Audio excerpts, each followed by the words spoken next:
Mimi ningependa kuambia Wakikuyu, sisi Wakale, sisi tumetoka na ile mambo ya kuambiwa William mtu yetu, sisi tumewachana nayo.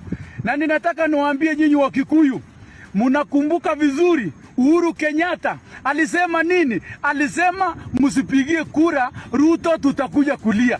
Lakini saa hizi tunalia nyinyi Wakikuyu na sisi Wakale tunalia. Na hata Uhuru Kenyatta aliongea na nyinyi mpaka hata akatumia lugha, na hiyo lugha alitumia kila siku, amukusikia. Sasa musikie kwa sisi Wakalenjin.